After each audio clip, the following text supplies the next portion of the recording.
Fövqəladə Hallar Nazirliyinin Cənub Regional Mərkəzinin təşkilatçılığı ilə Lənkəran rayonunda iri miqyaslı fövqəladə hadisələrin nəticələrinin aradan qaldırılması zamanı mülki müdafiə orqan və qüvvələrinin idarə edilməsinin təşkili mövzusunda kompleks mülki müdafiə təlimi keçirilib. Təlimdə Fövqəladə Hallar Nazirliyinin Cənub Regional Mərkəzinin rəisi polkovnik Müsəddiq Əsədov, Lənkəran şəhər icra hakimiyyəti başçısının birinci müavini, Fövqəladə Hallar Komissiyasının sədri Mikail Cəfərzadə, Fövqəladə Hallar Nazirliyinin aidiyyəti qurumlarının nümayəndələri, rayonun hüquq mühafizə orqanlarının rəhbərləri, Fövqəladə Hallar Komissiyası, İcra Hakimiyyətinin mülki müdafiə qərargahı, idarə, müəssisə və təşkilatların rəhbərləri və mülki müdafiə sahəsində cavabdeh şəxslər, mülki müdafiə xidmətləri, ərazi və obyekt mülki müdafiə dəstələri və Azərbaycan Qızıl Aypara Cəmiyyətinin Lənkəran Regional Mərkəzinin əməkdaşları iştirak ediblər. Təlimin keçirilməsində məqsəd fövqəladə hallar zamanı əhalinin və ərazilərin mühafizəsinin təşkili üçün mülki müdafiə tədbirlərinin effektli səviyyədə yerinə yetirilməsinin təmin edilməsi, mülki müdafiə qüvvələrinin idarə olunması ilə bağlı vaxtında və düzgün qərarların qəbul edilməsi,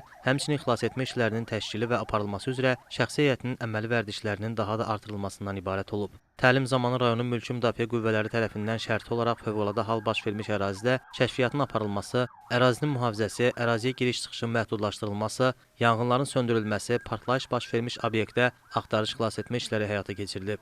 Əyyub Türkay, Elviz Nəsirli, Lənkəran.